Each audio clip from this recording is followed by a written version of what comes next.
Hello दोस्तों, Jharkhand talk में आपका स्वागत है। ये झारखंड हिस्ट्री एमसीक्यू सीरीज़ का 5वां सेट है और इस वीडियो में हम केवल झारखंड के हिस्ट्री से रिलेटेड क्वेश्चंस को डिस्कस करेंगे। और इससे पहले के सेट्स को आप मेरे चैनल के प्लेलिस्ट पर जाकर देख सकते हैं और इसके अलावा आप झारखंड जीके एमसीक्यू सीरीज़ के वीडियोज़ को भी देख सकते हैं। उसके भी कुल 10 सेट हैं और उसमें भी मैंने काफ़ी अच्छे क्वेश्चंस को डिस्कस किया हुआ है। तो चलिए इस वीडियो में हम शुरू करते हैं झारखंड हिस्ट्री एमसीक्यू सीरीज़ का सेट नंबर 5। पहला क्वेश्चन है, निम्न में से कौन सा क्षेत्र प्राचीन काल में नारीखंड तथा बाद में कांकजोल नाम से जाना गया? तो यहाँ पूछा गया है कि कौन सा क्षेत्र है जिसको प्राचीन काल में, मतलब कि झारखंड का कौन सा क्षेत्र है जिसको प्राचीन काल में नारीखंड और उसके बाद कांकजोल के नाम से जाना गया? तो ये क्षेत्र है संथाल परगना का। तो इसका आंसर होगा ऑप्शन सी। संथाल परगना के क्षेत्र को पहले नारीखंड और बाद में कांकजोल के नाम से जाना गया। और संथाल परगना की बात करें तो ये झारखंड का दूसरा सबसे बड़ा भाग है और यहाँ के कुछ हिस्से को मध्यकाल में राजमहल कहा गया। जब मध्यकाल में यहाँ का कुछ हिस्सा राजमहल कहलाया। राजमहल आज का मेनली साहेबगंज का इलाका है और संथाल परगना के ही इस राजमहल और इसके अलावा पाकुड़ और गोड्डा और दुमका, इन चारों को मिलाकर राजमहल, पाकुड़, गोड्डा और दुमका को मिलाकर दमिन ए कोह कहा गया। दमिन ए कोह, तो ये भी आपको ध्यान में रखना है। और ये जो राजमहल है इसके बारे में एक और चीज़ बता दूं आपको कि जो चीनी यात्री था हुएनसांग, इसने राजमहल के एरिया को की चिंग कोई लो कहा। की चिंग कोई लो, ये चाइनीज़ नाम है। तो इस नाम से हुएनसांग ने राजमहल को संबोधित किया था। तो यहाँ इस क्वेश्चन में ये पूछा गया है कि नारीखंड और बाद में कांकजोल किसे कहा गया? तो ये कहा गया संथाल परगना के क्षेत्र को। तो इसका आंसर होगा ऑप्शन सी।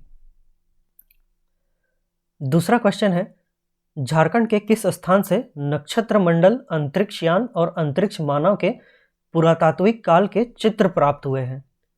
तो यहाँ पूछा है कि झारखंड के कौन से स्थान से नक्षत्र मंडल, अंतरिक्ष यान और अंतरिक्ष मानव, मतलब कि एलियंस, अंतरिक्ष यान, स्पेसशिप्स वगैरह, तो यहाँ पूछा है कि कहाँ से ये इनके चित्र मिले हैं? तो ये मिले हैं इसको से, इसको हजारीबाग से। तो इसका आंसर होगा ऑप्शन बी। और यहाँ जो दूध पानी दिया गया है ये भी हजारीबाग में एक जगह है और इसकी बात करें तो 1894 में यहाँ जब खुदाई हुई थी तो यहाँ से 8वीं सदी के लेख मिले थे। 8वीं सदी के लेख यहाँ से पाए गए थे 1894 में खुदाई के दौरान। और इसके अलावा दूध पानी से ही एक निकट जगह है जिसका नाम है डुमडुमा। डुमडुमा एक जगह है दूध पानी के सामने ही, और यहाँ से भी 8वीं और 12वीं सदी के जो पाल वंश था उसके मूर्तियों के अवशेष पाए गए हैं। मूर्तियों के अवशेष, पालकालीन मूर्तियों के अवशेष 12वीं और 8वीं और 12वीं सदी के, तो ये पाए गए हैं डुमडुमा से, जो कि दूध पानी के ही सामने है। और इसके अलावा यहाँ जो बेनू सागर दिया गया है इसकी बात करें तो यहाँ पर 7वीं शताब्दी की जैन मूर्तियां पाई गई हैं। जो जैन धर्म से संबंधित जो मूर्तियां हैं 7वीं सदी की, ये वहाँ से पाए गए हैं बेनू सागर से। तो यहाँ पूछा था कि झारखंड की किस जगह से नक्षत्र मंडल, अंतरिक्ष यान और अंतरिक्ष मानव के पुरातात्विक काल के चित्र मिले हैं? तो ये मिले हैं इसको हजारीबाग से। यहाँ पर जो गुफाएं हैं वहाँ पर ये सारे चित्र बने हुए हैं। तो इसका आंसर होगा ऑप्शन बी। अगला क्वेश्चन है, अलाउद्दीन खिलजी ने अपने किस सेनापति को नागवंशी राज्य पर विजय प्राप्त करने हेतु भेजा था? तो अलाउद्दीन खिलजी ने 1310 में अपने सेनापति को भेजा था और ये था छज्जो मलिक। तो इस क्वेश्चन का आंसर होगा ऑप्शन सी। और छज्जो मलिक 1310 में जब यहाँ आया और उसने नागवंशी राज्य को कर देने के लिए विवश किया, मतलब कि इस पर विजय प्राप्त की और उसको अपने अंतर्गत किया और इन लोगों को, यानी कि नागवंशी राज्य को कर देने के लिए विवश किया। और यहाँ जो मलिक बया दिया गया है ये भी सेनापति था, लेकिन ये मोहम्मद बिन तुगलक का सेनापति था और इसके बारे में कहा जाता है कि ये हजारीबाग इलाके तक पहुंच गया था। हजारीबाग के जो 2 राज्य थे, चाई और चंपा, तो यहाँ तक ये पहुंच गया था झारखंड में, इसके बारे में ये कहा जाता है। तो लेकिन यहाँ अलाउद्दीन खिलजी के सेनापति के बारे में पूछा गया है, तो ये है छज्जू मलिक, और ये मलिक बया है मोहम्मद बिन तुगलक का। मोहम्मद बिन तुगलक, इसका सेनापति था मलिक बया। तो इसका आंसर होगा ऑप्शन सी, छज्जू मलिक आया था 1310 ईस्वी में। अगला क्वेश्चन है, इनमें से किस जनजातीय समूह द्वारा तमाड़ विद्रोह की शुरुआत की गई थी? तो तमाड़ विद्रोह की बात करें तो ये हुआ था 1782 से 1821 के बीच, और ये विद्रोह 6 चरण में हुआ था। तो 1782 से 1821 के बीच 6 चरण में ये विद्रोह हुआ था, और इस विद्रोह की शुरुआत की थी मुंडा जनजाति के द्वारा। तो इस क्वेश्चन का आंसर होगा ऑप्शन डी, मुंडा जनजाति के द्वारा इस विद्रोह की शुरुआत की गई थी। और 6 चरण के आपको ईयर बता देता हूँ। पहला चरण हुआ था 1782 से 83 के बीच, और इसमें जो नेतृत्व करता थे या जो नेता थे प्रमुख, वो थे ठाकुर भोलानाथ सिंह। और दूसरा चरण हुआ था 1789 में, और इसमें 2 नेता थे, विष्णु मानकी और मौजी मानकी। और तीसरा चरण हुआ था 1794 से 98 के बीच, और इसमें भी भोलानाथ सिंह थे। और इसका चौथा चरण हुआ था 1807 से 1808 के बीच, और इसमें दुखन शाही मुंडा थे, जो कि प्रमुख नेतृत्व करता थे चौथे चरण के तमाड़ विद्रोह के। और पांचवा चरण हुआ था 1810 से 12 के बीच, यानी कि 1810-1812 के बीच इसका पांचवा चरण हुआ था, और इसमें प्रमुख नेता थे बख्तर शाह। और इसका छठवां चरण हुआ था 1819 से 1821 के बीच, और इसमें जो प्रमुख थे वो थे रुदन मुंडा और कुंटा मुंडा। तो इस तरह से ये तमाड़ विद्रोह 6 चरण में हुआ था, और इस तमाड़ विद्रोह की शुरुआत मुंडा जनजाति के द्वारा किया गया था। तो इसका आंसर होगा ऑप्शन डी। अगला क्वेश्चन है, जनजातीय आंदोलनों को उनके नेतृत्वकर्ता के साथ सुमेलित करें। तो यहाँ इस ओर जनजातीय आंदोलन दिए गए हैं, और इस ओर उसके नेतृत्वकर्ता दिए गए हैं, तो इनको मिलान करना है। तो भूमिज विद्रोह जो है, इसके नेतृत्वकर्ता थे गंगा नारायण, क्योंकि इसको भूमिज विद्रोह को गंगा नारायण का हंगामा भी कहा जाता था। और ये हुआ था 1832-33 में, 1832-33 में ये हुआ था भूमिज विद्रोह गंगा नारायण के नेतृत्व में। तो ये हो गया 4।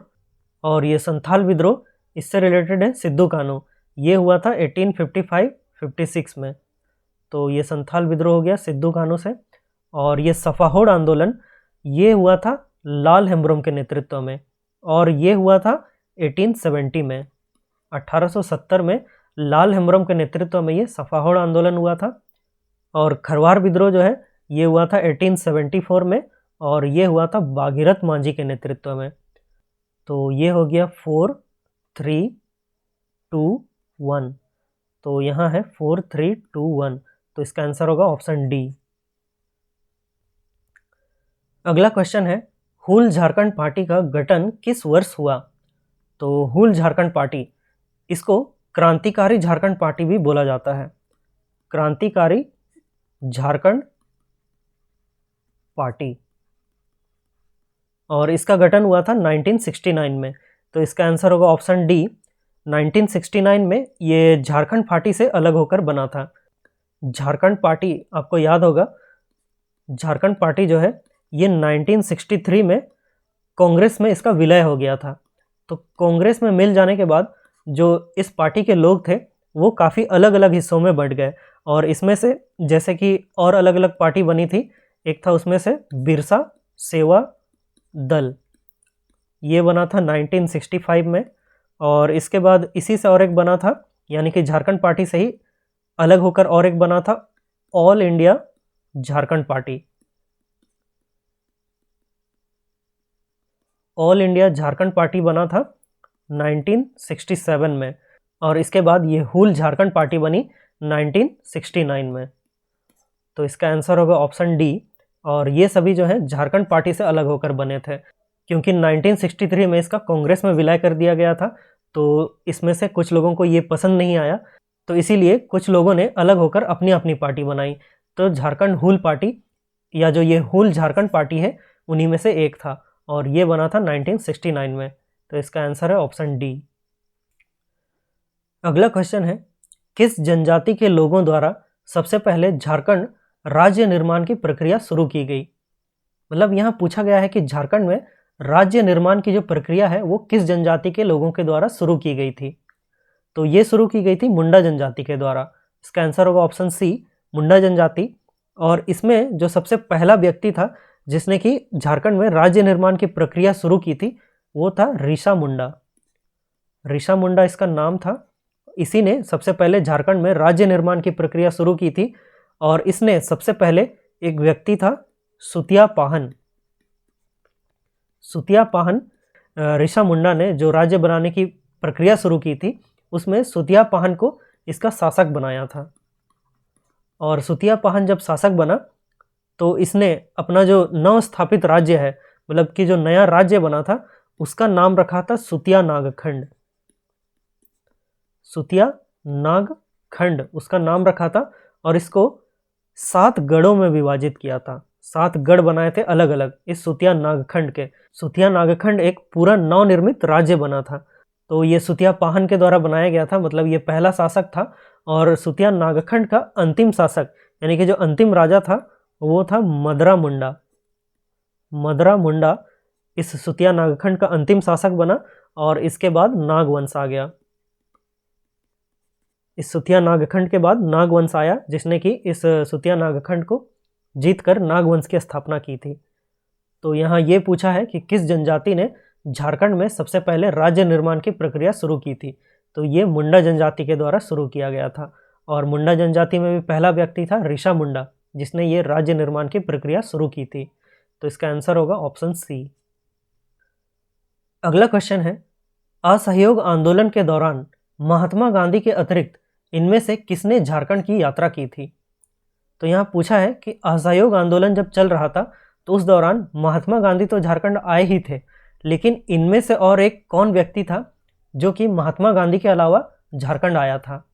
तो यहाँ पर जो मोतीलाल नेहरू, डॉक्टर राजेंद्र प्रसाद और मजहरुल हक, ये सभी झारखंड आए थे। तो इसका आंसर होगा ऑप्शन डी, ये सभी झारखंड आए थे।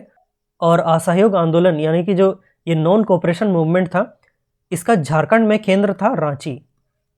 झारखंड में इस असहयोग आंदोलन का मुख्य केंद्र था रांची, और महात्मा गांधी भी रांची आए थे।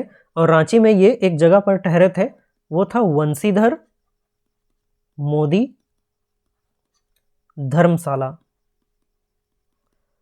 महात्मा गांधी असहयोग आंदोलन के दौरान रांची आए थे और यहाँ पर ये ठहरे थे वंशीधर मोदी धर्मशाला में। और इसी दौरान रांची में ही विदेशी कपड़ों की होली जलाई गई थी, क्योंकि इस आंदोलन के दौरान विदेशी कपड़ों या जो विदेशी चीज़ें थी उनका बहिष्कार किया जा रहा था। और इसके अलावा इस असहयोग आंदोलन में झारखंड के टाना भगतों ने भी, जो टाना भगत थे, उन लोगों ने भी बढ़ चढ़कर हिस्सा लिया था, और इन्होंने अंग्रेजों को कर देने से मना कर दिया था। और इसके अलावा पहाड़िया जनजाति के लोगों ने भी इस असहयोग आंदोलन में काफ़ी बढ़ चढ़कर हिस्सा लिया था। और पहाड़िया जनजाति में मुख्य इनके जो नेतृत्वकर्ता थे वो थे जबरा पहाड़िया। तो जबरा पहाड़िया के नेतृत्व में झारखंड में पहाड़िया जनजाति ने असहयोग आंदोलन में हिस्सा लिया था। और इसके अलावा आप लोगों में से काफ़ी लोगों को ये पता होगा कि असहयोग आंदोलन जो है वो 2 तरीके से चलाया जा रहा था। एक था नकारात्मक तरीका, जिसमें कि जो सरकारी उपाधियां थी उनका त्याग किया जा रहा था, कर ना चुकाने की बात की जा रही थी, अंग्रेजों का जो शिक्षा उसका बहिष्कार किया जा रहा था, और विदेशी वस्तुओं को जलाया जा रहा था, यानी कि बहिष्कार किया जा रहा था। ये सभी नकारात्मक चीज़ें थी। और जो सकारात्मक आंदोलन था उसमें कुछ चीज़ें थी, जैसे कि राष्ट्रीय विद्यालयों की स्थापना, राष्ट्रीय पंचायतों की स्थापना और खादी आश्रम की स्थापना। तो यहाँ जो पहला पॉइंट था कि राष्ट्रीय विद्यालयों की स्थापना, राष्ट्रीय विद्यालय यानी कि जो राष्ट्रीय स्कूल खोले जा रहे थे इस असहयोग आंदोलन के दौरान, तो इसी के अंतर्गत झारखंड में भी 3 जगहों पर राष्ट्रीय विद्यालय खोले गए थे। इसमें थे रांची, डाल्टनगंज और चतरा। इन 3 जगहों पर राष्ट्रीय विद्यालय यानी कि राष्ट्रीय स्कूल खोला गया था असहयोग आंदोलन के दौरान। ये काफ़ी इंपॉर्टेंट पॉइंट है, ये आपको याद रखना है। तो यहाँ क्वेश्चन में ये पूछा है कि महात्मा गांधी के अतिरिक्त और कौन कौन आए थे झारखंड की यात्रा पर असहयोग आंदोलन के दौरान? तो इसमें ये सभी लोग थे, तो इसका आंसर होगा ऑप्शन डी। अगला क्वेश्चन है, निम्न में से कौन से कथन सत्य हैं? तो यहाँ पर सत्य कथन कौन सा है ये बताना है। तो पहला है, बिरसा आंदोलन के दौरान बिरसा मुंडा ने स्वयं को सिंह बोंगा का दूत घोषित किया, तो ये सही है। और दूसरा है, बिरसा मुंडा ने प्रचार किया कि सिंह बोंगा द्वारा उन्हें किसी भी रोग को ठीक करने की शक्ति प्राप्त है, तो ये भी सही है। तो यहाँ उपरोक्त दोनों कथन सही है, तो इसका आंसर होगा ऑप्शन सी कि बिरसा आंदोलन के दौरान बिरसा मुंडा ने स्वयं को सिंह बोंगा का दूत घोषित किया था। और इसके अलावा बिरसा मुंडा जो है उसने ये भी कहा था कि सिंह बोंगा द्वारा उसको शक्ति दी गई है कि वो किसी भी रोग को ठीक कर सकता है, तो ये दोनों कथन सही हैं। तो यहाँ पर बिरसा मुंडा की बात हो रही है, तो बिरसा मुंडा का जो आंदोलन था उसको मुंडा उलगुलान भी कहा जाता है, मुंडा उलगुलान। और बिरसा मुंडा का जो आंदोलन था शुरुआत में वो एक सुधारवादी आंदोलन था, तो ये आपको याद रखना है, ये काफ़ी इंपॉर्टेंट पॉइंट है। इसका जो आंदोलन था यानी बिरसा मुंडा का जो आंदोलन था, जब इसकी शुरुआत हुई थी यानी कि 1895 में, तो ये एक सुधारवादी आंदोलन था। और बिरसा मुंडा के आंदोलन का मुख्यालय था खूंटी, खूंटी इसका मुख्यालय था। और इस आंदोलन के दौरान बिरसा मुंडा 2 बार गिरफ्तार हुए थे, एक बार हुए थे 1895 में ही और 97 में उनको छोड़ दिया गया था, और दूसरी बार उनको 3 मार्च 1900 को गिरफ्तार किया गया था और जेल में ही 9 जून 1900 को उनकी मृत्यु हो गई थी। तो ये 2 बार जेल गए थे, पहले 1895 से 97 तक और दोबारा 3 मार्च 1900 से 9 जून 1900 तक। 9 जून को इनकी मृत्यु हो गई थी। और इनका मेनली जो आंदोलन था वो था 1899 से 1900 के बीच में, लेकिन इस आंदोलन की शुरुआत 1895 में ही इनके द्वारा कर दी गई थी। और अंग्रेज़ों ने इनको पकड़ने के लिए 500 रुपये का इनाम रखा था, 500 रुपये का इनाम था इनको पकड़ने के लिए। और एक व्यक्ति था वीर सिंह महली, तो वीर सिंह महली के द्वारा अंग्रेज़ों को खबर दी गई थी, और इसी खबर के आधार पर अंग्रेज़ों ने बिरसा मुंडा को एक जंगल है, उस जगह का नाम है जामकोपाई, जामकोपाई जंगल से सोते हुए गिरफ्तार कर लिया था वीर सिंह महली के अंग्रेज़ों को खबर देने पर, और ये 500 रुपये का इनाम रखा गया था। तो बिरसा आंदोलन से ये सभी चीज़ें हैं, और यहाँ पर इसका आंसर है ऑप्शन सी, ये दोनों कथन सही हैं। अगला क्वेश्चन है, जयप्रकाश नारायण अपने 5 साथियों के साथ किस वर्ष हजारीबाग जेल से भाग गए थे? तो जब भारत छोड़ो आंदोलन चलाया जा रहा था, मतलब कि जब क्विट इंडिया मूवमेंट चल रहा था, तो उस समय काफ़ी सारे नेताओं को गिरफ्तार किया गया था। उन्हीं में से एक नेता थे जयप्रकाश नारायण। इन्होंने एक सभा को संबोधित किया था और उसी सभा के बाद इनको गिरफ्तार कर लिया गया था, और गिरफ्तार करने के बाद इनको हजारीबाग के जेल में रखा गया था। तो उसी जेल से ये 9 नवंबर 1942 को वहाँ से जेल की दीवार फांदकर भाग गए थे, तो 1942 इसका आंसर होगा ऑप्शन सी। और इस क्वेश्चन में यही इंपॉर्टेंट है कि ये 9 नवंबर 1942 को हजारीबाग जेल से भाग गए थे अपने 5 साथियों के साथ, जयप्रकाश नारायण, और 1942 इसका आंसर है ऑप्शन सी। तो ये इस वीडियो का लास्ट क्वेश्चन है। इस वीडियो में बस इतना ही। अगर आपको वीडियो से कोई डाउट हो तो आप मुझे नीचे कमेंट सेक्शन में पूछ सकते हैं, और अगर आपको वीडियो अच्छा लगा तो वीडियो को लाइक और शेयर कीजिए और चैनल को सब्सक्राइब कीजिए। और आप मुझे ट्विटर में फॉलो कर सकते हैं या मुझे इस मेल आईडी पर मेल भी कर सकते हैं। मिलते हैं नेक्स्ट वीडियो में। Thank you so much. जोहार।